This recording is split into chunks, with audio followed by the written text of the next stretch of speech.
हम सब लोग 2-3 दिन का समय माननीय मुख्यमंत्री जी को दें कि सोच विचार लें भाई, क्योंकि उनकी बीजेपी जो पार्टनर है केंद्र में, डिसीजन मेकर जो है वो कहता जातीय जनगणना को लेकर प्रधानमंत्री से मुलाकात हुई थी और अब जिस तरीके से कोर्ट में हलफनामा जाहिर हुआ तो अब महागठबंधन की बैठक हो गई। महागठबंधन के बैठक के बाद नेता प्रतिपक्ष तेजस्वी यादव बाहर निकले हैं। फिलहाल उन्होंने कुछ भी कहने से इनकार इसलिए किया है क्योंकि बिहार के मुख्यमंत्री के नेतृत्व में उन लोगों ने प्रधानमंत्री से मुलाकात की है। अब मुख्यमंत्री से मुलाकात के बाद जिस तरीके से उनका कहना है कि अगर मुख्यमंत्री नीतीश कुमार क्या सोच रहे हैं उनका बयान एक बार सामने आ जाएगा, उसके बाद जो है हम इस पर आगे की प्रतिक्रिया रखेंगे। लेकिन सबसे बड़ी बात यह है कि जिस तरीके से जातीय जनगणना को लेकर यह सवाल खड़ा हुआ है और अब तेजस्वी यादव ने नीतीश कुमार को समय दिया है कि 2 से 3 दिनों में जो है वो जवाब देंगे, उसके बाद हम आगे की रणनीति तैयार करेंगे। सुनिए तेजस्वी यादव का बयान। आज 4 बजे महागठबंधन की बैठक में शामिल सारी पार्टियां, लेफ्ट की CPI, CPM, CPIML, Congress party और आरजेडी, हम सब लोग जो है मिलकर के बैठे हैं। आप लोग जैसा जान रहे कि आने वाले 27 तारीख को किसानों ने भारत बंद का जो ऐलान किया है, इस पे हम लोगों ने, सभी लोगों ने राय बनाया है कि इस आंदोलन में हम लोग किसानों के साथ रहेंगे और भारत बंद का सारी पार्टियां महागठबंधन की समर्थन करेंगी। दूसरी बात ये निकल के आई है, आप लोग देखे हुए कास्ट सेंसस का, जातीय जनगणना को लेकर के सुप्रीम कोर्ट में केंद्र सरकार ने हलफनामा एफिडेविट किया है कि कॉन्शियस डिसीजन उनका है कि वो जातीय जनगणना नहीं कराएंगे, यानी लास्ट वर्ड आप कह सकते हैं, और फाइनल डिसीजन सेंट्रल गवर्नमेंट का है कि कास्ट सेंसस नहीं कराएंगे। इसको लेकर के हमने पहले भी बोला था कि हम सभी नेताओं के, राष्ट्र नेता जितने हैं, अलग अलग लाइट माइंडेड पार्टीज़ की, अलग अलग रीजनल्स पार्टी के नेताओं को हमने चिट्ठी लिखा है, लेकिन इस पे हम सब लोग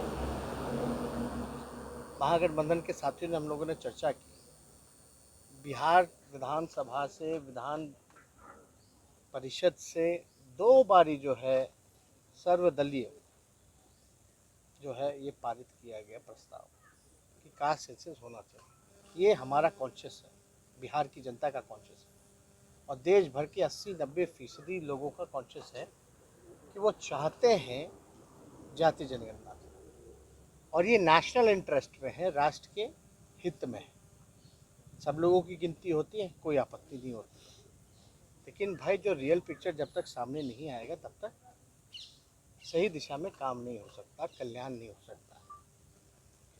आंकड़े आने चाहिए, जो साइंटिफिक आंकड़े हैं। हमने पहले भी प्रस्ताव दिया था कि भाई नहीं हो तो ये हमारा कॉन्शियस है, बिहार की जनता का कॉन्शियस है और देश भर के 80-90% लोगों का कॉन्शियस है कि वो चाहते हैं जातीय जनगणना, और ये नेशनल इंटरेस्ट में है, राष्ट्र के हित में है। सब लोगों की गिनती होती है, कोई आपत्ति नहीं होती, लेकिन भाई जो रियल पिक्चर जब तक सामने नहीं आएगा तब तक सही दिशा में काम नहीं हो सकता, कल्याण नहीं हो सकता।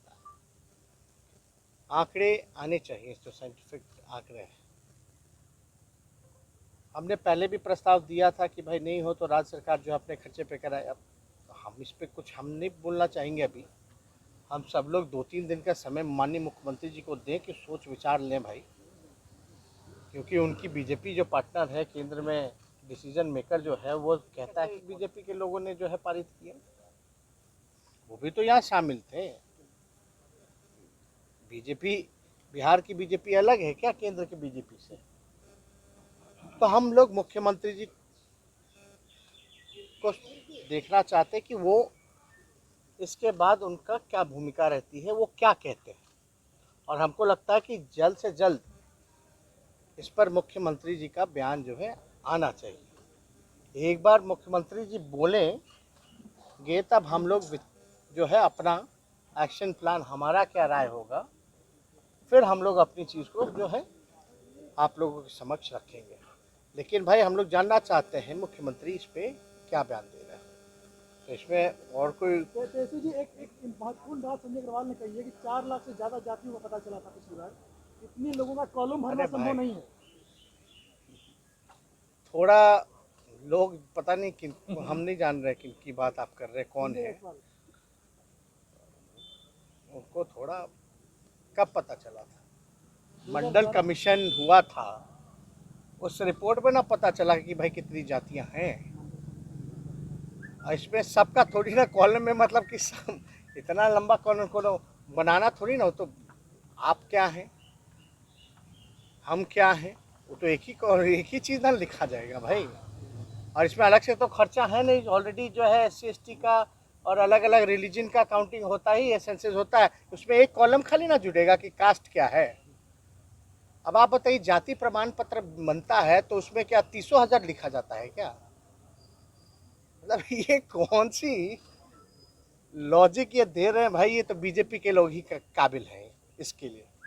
हम लोगों से जो है, हम लोग इतने काबिल नहीं जितना बीजेपी के लोग काबिल हैं। लेकिन इतना हम लोगों को ज्ञान है कि भाई जो भी जाति होती है वही ना लिखा जाएगा। आपके यहाँ सर्वे किया जाता मेल फीमेल ट्रांसजेंडर, तो मतलब तीनों लिखता है क्या? जो मेल है वो मेल लिखाएगा, जो फीमेल है वो फीमेल लिखाएगा, जो ट्रांसजेंडर है वो ट्रांसजेंडर लिखाएगा। तो इसमें हमको लगता है थोड़ा जानकारी जो है प्राप्त कर लेनी चाहिए भाई, सरकार में बैठे हुए लोग। पॉजिटिव रिस्पांस की बात हो रही है। पॉजिटिव रिस्पांस जेडीयू के लोग कह रहे हैं कि ये सिर्फ महाराष्ट्र के लिए हलफनामा है, बिहार को इससे लेना देना नहीं। अच्छा, जनता को गुमराह कर रहे हैं। क्या आप लोग होने पॉलिसी देंगे? में, नीति में स्टेट के लिए और उसके लिए अलग अलग है क्या? अब पार्लियामेंट में जो जवाब दिया था केंद्र सरकार ने, अरे भाई जब और जगह कराएंगे तो महाराष्ट्र तो क्लेम करेगा कि और जगह करा रहे हो, महाराष्ट्र को क्यों छाटे हो? तो ऐसे ही फेल हो जाएगा। ये तो नीतिगत, तो एक डिसीजन जो ले लिया एक स्टेट के लिए पूरे नेशनल के लिए है। नहीं तो कल दूसरे राज्य के लिए कराएगा, मतलब देश एक है ना भाई। अगर सेंसस की मांग हो रही है तो देश के लिए हो रहा है, कोनो राज्य के लिए थोड़ी ना। राज्य बोला कि होना चाहिए, और बिहार को क्या आपत्ति होगी पूरे देश की होगी तो, या महाराष्ट्र को क्या आपत्ति होगी पूरे देश की होगी तो, उसमें बिहार का भी होगा, महाराष्ट्र का भी होगा। रियल पिक्चर जो है, साइंटिफिक फैक्टर जो है वो सामने आएगा। आप तो पत्र के जवाब का इंतजार कर रहे थे पीएम का, तो फिर क्या हुआ उसका फाइनल? पत्र का जवाब, हम लोग जाके मिले हैं, बताएंगे। अरे भाई हम लोग तो बोले थे रिमाइंडर भेजेंगे, लेकिन रिमाइंडर भेजने से पहले ही ये एफिडेविट आ गया। तो अब इस पे तो मुख्यमंत्री बताएंगे भाई। सुप्रीम कोर्ट में जब आपने एफिडेविट दे दिया तो दैट्स लास्ट वर्ड। अब इसके बाद बचा क्या? पॉजिटिव रिस्पांस की उम्मीद है। जेडीयू कह रहा है कि पॉजिटिव रिस्पांस अभी आएगा। छोड़िए, अब इतना पॉजिटिव आ रहा है कि अब सुप्रीम कोर्ट में इन लोगों ने एफिडेविट कर दिया। अब कहाँ इंटरनेशनल कोर्ट में जाके एफिडेविट करेगी? और कौन सा पॉजिटिव? आज पंचायत चुनाव था, लोगों ने बढ़ चढ़ कर मतदान किया है। क्या 3 दिन में बोल लें, सोच विचार लें, 2-3 दिन तक अपना बयान दे दे। उसके बाद हम लोग जो है थोड़ा व्यस्त बहुत ना रहते हैं, फिर क्या करेंगे? समीक्षा पे समीक्षा, भिक्षा करते रहते हैं। इनके बाद क्या क्या स्ट्रेटेजी? आज पंचायत चुनाव हो गया, अरे 3 दिन बाद बताया जाएगा। कोनो हम लोग इस मुद्दे को लेकर के कोनो हम लोग पीठ के पीछे काम करते हैं क्या? सामने आकर के ना हम लोग जो है अपनी लड़ाई, अपनी बात कर रहे हैं भाई। और इस इशू पे बिना भेदभाव के, अलग पॉलिटिकल व्यू होने के बाद भी हम लोगों ने ये भी डिमांड की थी कि सीएम चलिए उनके नेतृत्व। जब इतना कर सकते हैं तो हम लोग कौन सा छुपाएंगे इसको? भारत बंद की